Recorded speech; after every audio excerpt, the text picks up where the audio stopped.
to know what's going on? You're in the right place. Here's Joyce.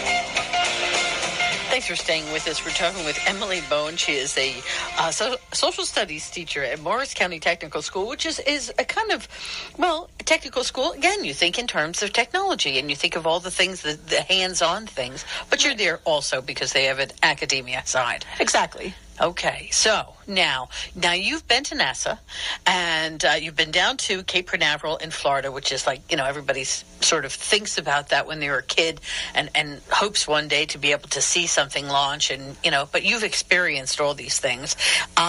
You also bring this back to the classroom. So how has this affected your teaching? Well, it's affected our teaching day to day, just in small bits. Like I mentioned, just having a spacewalk on in the background while we're doing what we do. We're just going over little things in the news. But day to day, it's reflected how we approach things and how we look at things and keep trying to come back to that big picture. A great part of these NASA socials is how I make connections with people involved in the process at different places. When I went and learned about the New Horizons flight past Pluto, I met a literal rocket scientist. Her name is Kimberly Enrico Smith, who's involved with lots of the different space programs, different probes and spacecrafts and things. And we were talking about papers that we do in our classes. And so many of our students, they write these research papers, they write essays, and obviously they learn good writing skills. But is it a skill that they're going to really take out with them once they leave, high school or college? Most people don't grow up and keep writing papers their whole lives. But in the engineering world, there are things called white papers. And she showed me about them and said, why don't you incorporate this into your writing toolbox so that this is something practical. These are skills they can learn not just to write, but something they may continue to do in different jobs in the future. So that was one example of a connection that really impacted our day-to-day procedures in our classroom. So what is actually a white paper? How does it differ from your average paper that a student would write? So like a paper where it has a thesis, it usually has a more practical part. There's different types of white papers, but the idea is that you basically have a proposal and it's more of a teamwork effort instead of one individual student writing a paper. It's sort of like a group having a proposal.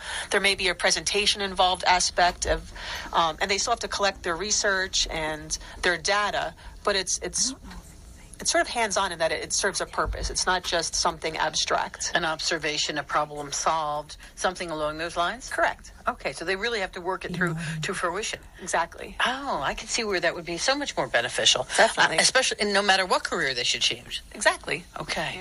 What was about, you mentioned that seamstress, and we've talked about a number of different things, but were you surprised by any of the other careers that you observed when you were down at NASA? I was not surprised, but I guess I was set back into think that it's not just the people that have to have, impressive PhDs involved in the process. There's welders there that are a part of the process. There's builders that are part of the process.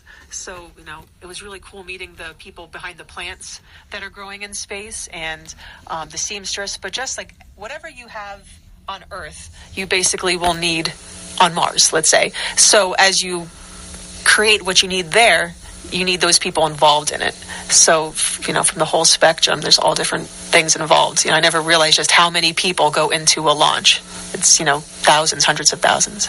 And how far in the future is this being planned? Well, NASA is saying, in the 2030s, they'll have people on Mars, but now, and what was cool about going to Kennedy Space Center is that we didn't just talk with people from NASA. We met with people from SpaceX. We met with people from Boeing. We got a tour with Chris Ferguson, who was actually the last shuttle commander. And he gave us this backstage tour of Boeing where we saw them building the spacecraft. So Boeing is being involved. Amazon has Blue Origin. They're planning to go to Mars as well. So it's, in many ways, it's a competition. We know we're going there, but who will get there first, who will get there successfully. And the timelines seem to shift as new technology gets developed.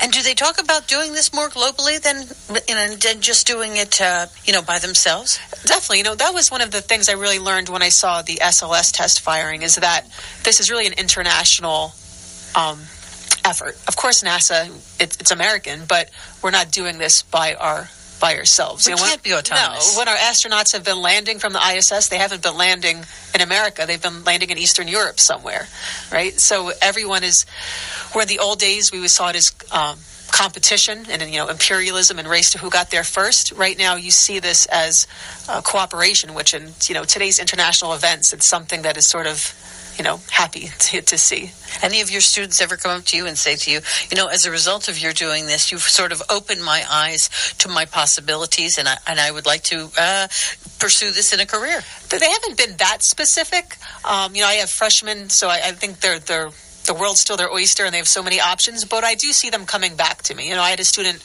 2 years ago, and when they see things online, they'll just send me a quick email, hey, I saw this. And they're still thinking about it. Or they'll just come talk to me in the hallways about it. So when it's still in their mind, they know, there's just so many possibilities still ahead for them. As an educator, that's got to be pretty exciting for you. Oh, definitely. I see, once you leave my classroom, you're still my student. So I like that relationship. They still talk about these things with me. Yeah, and also having had this experience, when you bring it back, you've got to be supercharged as well. Oh, it's so exciting. Yeah, definitely. Like I want to just, I still have to stick to my curriculum and cover what I need to cover, but I want to, share as much as I can, as soon as I can, but I have to pace it out. A lot of the stuff from this past launch, I still haven't put together to share with them the whole package yet. They've followed along via Twitter and Snapchat, but, it hasn't been formalized, so to speak. But yeah, it's very exciting. How extensive was your last trip? Tell us about that.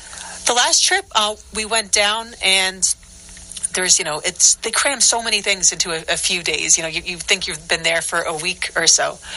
We went there. We went to the vehicle assembly building, which is like that huge, huge building where the space shuttle and all the rockets went in. And we saw how they've been changing it because there's no longer shuttles there, but they're going to put the SLS rockets in there. So we got to meet with the contractors and the people working that and really get up close and peek our heads inside the doors.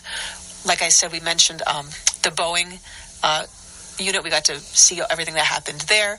We went to both the launch pads 39A, which is a historic, right? So where this rocket launched that we saw, that's where the Apollo missions all took off from. That's where the shuttle missions. And now it was returning, but it was SpaceX returning. So it was so historic that it was being used again, but also with a union with commercial industry with NASA. So we got to get close there. We went to the 39B launch pad, which is where NASA will launch their SLS rockets, talking about Mars. That's where it will go from. And we got to actually see the people working on it and talk to them about it and, really feel like we're part of the process. How open are they with you? Because you mentioned that this is all a matter of your reporting on social media. Right. How open? I'm always amazed at how open they are. Now, of course, there's some rooms that they're like, right, they're off limits, or if you're taking some rooms you can't take pictures in or things.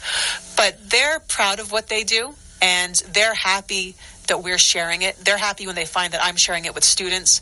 So they're eager to talk to you about what they're doing, what they've done, the plan ahead. And quite often, like I mentioned, the scientist, Ms. Smith, that's talked with us, they keep those doors open. They contact us, again, on social media. Another example was a woman in Utah who was the head of the booster integration systems. She was happy that a teacher was covering this. And, we would tweet messages back and forth now and then. When she found out my students in their physics classes were doing the traditional egg drop that people do all over the place. Sure. She sent us specific links on if you're doing it from this height, things to keep in mind, versus this height, things to keep in mind. And that just amazed me. When we were students, if we needed help with our homework, my parents are great. I could help off to a library. But exactly, that's a bad thing. How many people know stuff about physics to that level? Yeah.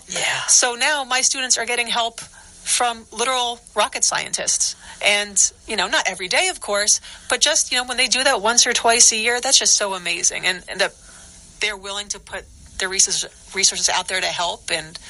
And this is connecting with other curricula things. Exactly, and that's the beauty of it, too, is that they're not just learning things to use in our class, but all of our classes.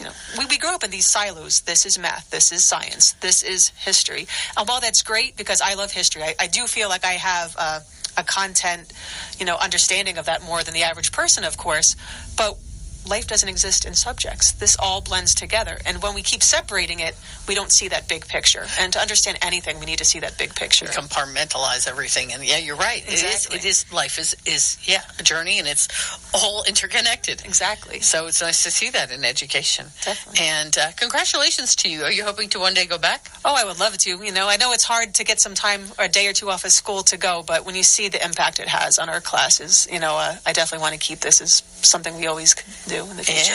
Yeah, for the kids alone. I mean, it's just a terrific opportunity for all of you together. Definitely. And something that most of us really thought was at a dormancy is not. It's a very exciting it's future. very, very alive. Yeah, they think just when the shuttle program ended that it was over with, but it's a new beginning, and it's an exciting beginning. And this time it involves citizens. That's right. Again, really, we're revisiting that. I mean, as you mentioned, the Challenger. After that, I think people kind of wanted to downplay that aspect of it, but we're reinterested and reignited. Yes, as we should be. Okay. Well, thank you very much. Again, Emily Bowen, who is a social studies teacher at Morris County Technical School. I appreciate your being here. Thank you so much. And when we return, we're going to talk about some budgets in Mansfield Township School District. I hope you will stay with us. Joyce talks to area newsmakers on Newsline every Thursday at 10.